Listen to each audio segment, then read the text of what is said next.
রাসূল সাল্লাল্লাহু আলাইহি ওয়াসাল্লামের ভালোবাসার নাম ঈমান। সুবহানাল্লাহ। চিন্তা করেন, রাসূল সাল্লাল্লাহু আলাইহি ওয়াসাল্লামের অনুসরণ তো ঈমান। শুধু অনুসরণ না, রাসূল সাল্লাল্লাহু আলাইহি ওয়াসাল্লামকে ভালোবাসার নাম কি?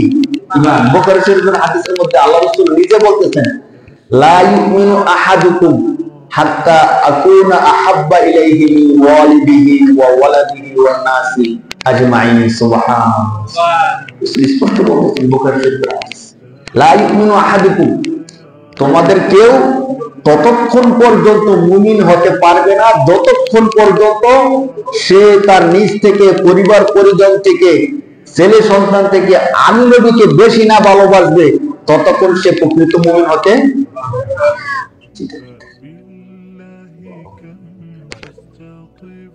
আল্লাহ রাসূল সাল্লাল্লাহু আলাইহি সাল্লামকে ভালোবাসার নাম ঈমান, এই হাদিস থেকে প্রমাণ। আর আমরা আল্লাহ রাসূল সাল্লাল্লাহু আলাইহি সাল্লামকে আমাদের জীবন থেকে, আমাদের পরিবার, আমাদের আত্মীয়স্বজন সবকিছু থেকে সবচেয়ে বেশি ভালোবাসি। আলহামদুলিল্লাহ। কি বলেন, আমরা ভালোবাসি না? বলতে হবে আমাদের, ভালোবাসলে ভালোবাসার কি করতে হয়? প্রকাশ করতে হয়।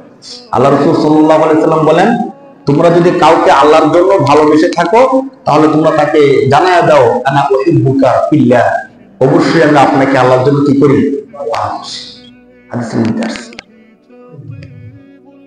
কারণ ভালোবাসা আল্লাহর পক্ষ থেকে হয়। আমরা সমাজের মধ্যে শুধু ঘৃণা ছড়াইতে জানি। স্বাভাবিকভাবে একটা মানুষের 10টা দোষ থাকলে 90টা গুণ আছে।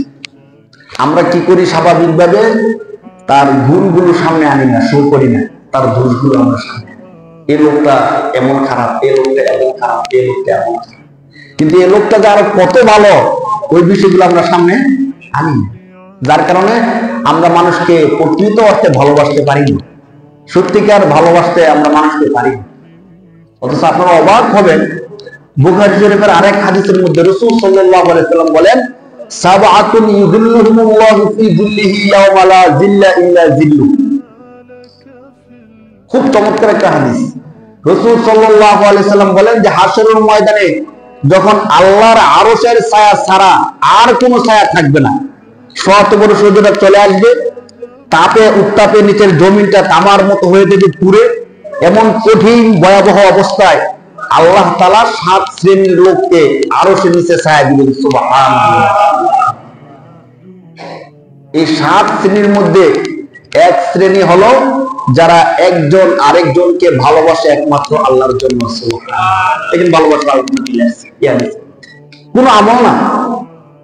যারা একজন এবং আরেকজনকে ভালোবাসে কেন? আল্লাহর জন্য। দুনিয়ার কোনো চাওয়া পাওয়া, স্বার্থ, সে তাকে খাওয়াবে, সে তাকে খাওয়ায়, তার থেকে চাওয়া আছে পাওয়া আছে, এমন কিচ্ছু না। একমাত্র একজন আরেকজনকে কার জন্য ভালোবাসে? আল্লাহর জন্য। কেউ যদি আল্লাহর জন্য ভালোবাসতে পারে, বুখারী শরীফের হাদিসের মধ্যে আছে, যখন কোনো ছায়া থাকবে না তখন আল্লাহ পাক ওই দুইজনকে আরশের নিচে ছায়া দেন। সুবহানাল্লাহ। আমরা একজন আরেকজনকে ভালোবাসতে পারি না। একই সাথে থাকি, একই সাথে খাই, প্রতিবেশী, পাশাপাশি চলাফেরা করি, সে তাকে দেখতে পারে না, সে তাকে দেখতে পারে না। সে তাকে দেখলে রাস্তা বদলায়, সে তাকে দেখলে আরেক রাস্তা বদলায়। আর চায়ের হোস্টেলে অথবা বসলে আমরা গিবত শুরু করে দিই। তোমরা তাকে ভালো মনে করো, জানো না তো তার ভিতরে কত খারাপই আছে। আমি তার পাশে আছি, তার বাড়িতে পাশে আমি লোক, আমি জানি সে কত খারাপ। বিশ্বাস উঠে। অথচ সত্যিকার অর্থে আপনি দেখেন, যে লোকটাকে আমরা খারাপ বলতেছি, হয়তো তার মধ্যে 2-3টা খারাপ আছে, 2-4টা খারাপ সবার মধ্যেই আছে, আমার মধ্যেও আছে, কিন্তু যতগুলো খারাপই আছে এর থেকে অনেক অনেক বেশি ভালো গুলো তার মধ্যে আছে। কিন্তু কখনো কেমন শুনছেন যে চায়ের হোস্টেলে বসে অথবা 2-4জন একসাথে বসে তার ভালো গুলো আলোচনা করতেছি, যে লোকটা কিন্তু এই এই ভালো কাজগুলো করে, এই 5 ওয়াক্ত নামাজ পড়ে, মসজিদে যায়, মাথার মধ্যে টুপি রাখে, হ্যাঁ, পাঞ্জাবি পরিধান করে চলে সব সময়। এই কথাগুলো আমরা বলি না।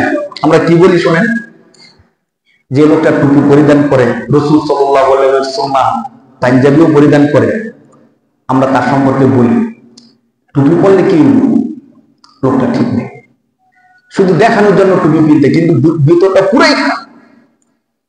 পাঞ্জাবি পরিধান করে ব্যবসার জন্য, মানুষ যেন তাকে ভালো বলে, আর কিচ্ছু না, ভিতর শুধু অন্ধকার। এইভাবে আমরা ভালো গুণটাকেও খারাপে কি করে ফেলি, কনভার্ট, পরিবর্তন করে। অথচ আমরা বলতে পারতাম যে লোকটা যতই খারাপ হোক আল্লাহ রাসূলের সুন্নাত টুপি তো পরিধান করে, যতই তার মধ্যে খারাপ গুণ থাকুক সে তো আল্লাহ রাসূলের সুন্নাত পাঞ্জাবি পরিধান করে, নামাজ তো পড়ে। নামাজ পড়ে তখন আমরা কি বলি, আমি নিজের কানে শুনছি, 5 ওয়াক্ত নামাজ পড়ে ঠিক, নামাজ পড়লে কি হবে, মিথ্যা কথা ছাড়ে, সুদের ব্যবসা করে, সমাজের মধ্যে গালাগালি করে, মিথ্যা কথা, নামাজ পড়ে কি লাভ? আমরা এই বিষয়টা বলতে পারি না যে হুজুর তার মধ্যে খারাপই আছে ঠিক, কিন্তু সে কিন্তু নামাজ ছাড়ে না। হাদিসের মধ্যে আসছে রাসূল সাল্লাল্লাহু আলাইহি সাল্লাম বলেন, তোমরা যদি কাউকে 5 বার মসজিদে আসতে এবং যেতে দেখো তাহলে তোমরা সাক্ষী দাও সে মুমিন। সে কি? সুবহানাল্লাহ। আর কি বলেন রাসূল? রাসূল সাল্লাল্লাহু আলাইহি সাল্লাম বলেন যে তোমরা দেখছো সে প্রতিদিন 5 বার মসজিদে আসে এবং যায়, তাহলে তোমরা সাক্ষী দাও সে লোকটা কি? আমরা কিন্তু এই কথাটা বলি না। আমরা বলি 5 ওয়াক্ত নামাজ পড়লে কি হবে, দোকানে বসে কি বোধ করে, লোকটা শুনি অনেক খারাপ কাজ করছে। এমন না করি, আমরা মানুষের ভালো গুণগুলো চর্চা করি। আস্তে আস্তে দেখবেন আমাদের মধ্যে হৃদ্যতা আর ভালোবাসা যখন হবে, পরিবেশটা জান্নাতি একটা পরিবেশ। জান্নাতের মধ্যে হিংসা বিদ্বেষ কিচ্ছু নেই। তো আমরা যদি এমন করতে পারি না, ভালোবাসতে তো টাকা লাগে না, টাকা লাগে, পয়সা লাগে না, কিচ্ছু লাগে না, শুধু আল্লাহর জন্য আমরা একজন আরেকজনকে ভালোবাসি, তাহলে আর কিছু হোক না হোক, বুখারী শরীফের যে হাদিসের মধ্যে আল্লাহ রাসূল বলেন যে আল্লাহর জন্য কেউ যদি একজন অপরজনকে ভালোবাসে আল্লাহ তাকে আরশের নিচে ছায়া দিবেন, আমি তো পেয়ে যাব। সে আমাকে ঘৃণা করুক, সে আমাকে দেখতে পারুক অথবা না পারুক, আমি আল্লাহর জন্য তাকে ভালোবাসি, সে আমাকে অ্যাভয়েড করুক। কিন্তু আমি যদি আল্লাহর জন্য সত্যিকার অর্থে ভালোবাসতে পারি, বুখারী শরীফের হাদিস মিথ্যা না, অবশ্যই আল্লাহ পাক আমাদেরকে আরশের নিচে কঠিন মুসিবতে আরশের ছায়ার মধ্যে আমাদেরকে ছায়া দিবেন। সুবহানাল্লাহ, সুবহানাল্লাহ।